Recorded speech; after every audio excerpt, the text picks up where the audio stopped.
Historically, the Republican Party has fought with one hand behind its back. Not anymore. The RNC released one of the most epic political ads I've seen in my lifetime.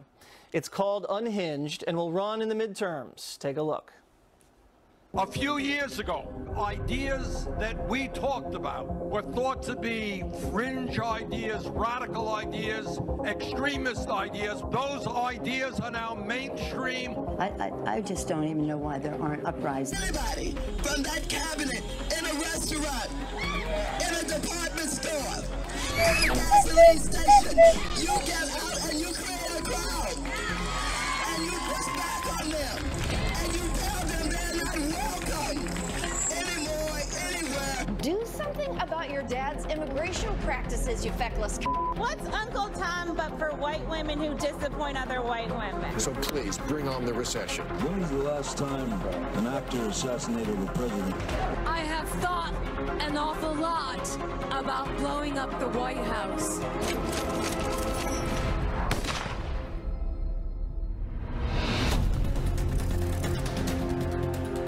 Dun dun. Here with me now is the host of Masters of the Illusion, Dean Cain, and Candace Owens, Communications Director for Turning Point USA. Wow, Candace, that is brutal. And they didn't have to do anything. They just showed the left in their own words. It's brutal. It is phenomenal. It should be considered a work of art. Did you cut that ad? I did not cut that ad, but it should be considered a work of art, and we should call it Mirror. Because all they are doing, there are no words here other than their own words on the left. And I think that this is brilliant, and they need to actually see how they have been behaving because they are not grasping it whatsoever. This ad should run in every swing state across the country, Dean, and major airplay, because I think everybody needs to see it because, you know what, like you said, it just holds a mirror up to the left's radical behavior and agenda. Here's the thing. You could probably cut 7 more ads with the amount of stuff that what was on the cutting room floor? I mean, there's another like 3 or 4. They're just bringing out the first piece. There probably are more. There have to be more. I've seen so many things. That doesn't look good for them. That was a very, very effective ad, no question. And speaking of the midterms, we have, I think, Joe Crowley, who is Nancy Pelosi's soon-to-be successor in New York, Democrat, and he got upset big time. The president weighing in.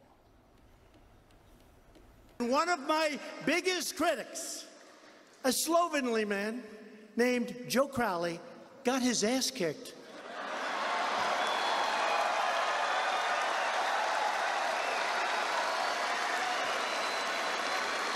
By a young woman who had a lot of energy.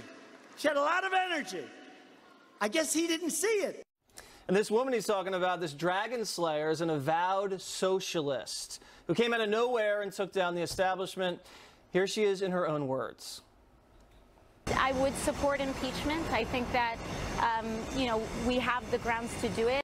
Not only does she support impeaching President Trump, here is her platform. You ready? Abolish ICE, raise taxes, free college, free housing, free health care, eliminate the IRA. Oh, the NRA. NRA. I know. Eliminate that too. Yeah. Well, I'm on the board of directors for the NRA, so I don't want that to happen for sure. She wants to get rid of you and your slovenly look. Slovenly. Wow. What a platform. What a platform. And I support this platform. I think the Democrats should run on the platform of, her name is Alexandria Ocasio-Cortez. I think the more of Alexandria, the better it is for Republicans. That is absolutely true. I support this 100%. The future looks optimistic for the Republican Party. And look, she is actually the manifestation of all of the left's extreme rhetoric. I don't actually think the Democrats are this far left, but this is what they have produced through their, violent rhetoric. And they actually may have a little Alexandria deep down in all of them. I think deep down there's a little Cortez in every single Democrat. They just try to hide that from the American people. I think the Democratic Party is going to try to kneecap her, Bernie Sanders style, the way they rigged it against her, because she's going to get so powerful and cause so much drama. she's going to have to be taken care of. It's a split between the party. I mean, Right. it's like a civil war between the party, and it's going to create all kinds of problems, and it's not going to help them at the voting booth at all. There's a civil war, they say, in the Republican Party, Candace. I see it on the left. I see a big-time split between the people that want the street action, the street justice, the Maxine people, and Alexandria, and then, you know, the people that understand you have to try to at least appear to be moderate to win elections if you're a Democrat. That's correct. I actually see a lot of liberal refugees, people that no longer recognize the party that they were a part of. That would be me, correct? That's how I ended up on this side. So I think we're going to see a lot of people.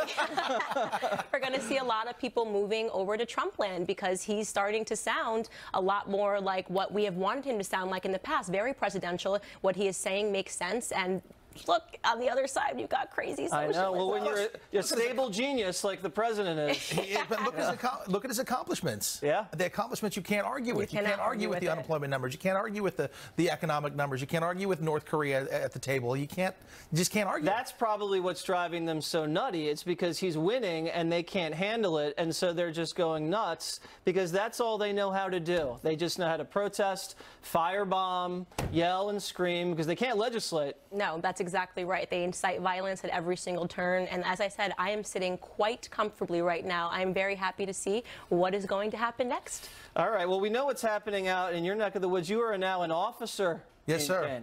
Yes, sir. I'm a reserve police officer with the St. Anthony's Police Department in Idaho, which is a very cool thing. We work to help kids, anti-bullying, anti-suicide, online predators, things like that. It's a task force about kids. I go give talks to elementary kids who don't listen to me very much, but I have the officer badge on, so they pay a little bit of attention. But, you know, our police force has gotten a lot of flack over the last few years, and instead of vilifying them, I'm doing the exact opposite. I'm joining up and standing shoulder to shoulder with the guys. Is abolish police on her list, too? Was that on Alex Cortez's list? Abolishing ICE. Get rid of you. It's next. It's next on the list. On our list. All right, Candace and Dean, thank you guys very much. Thank you.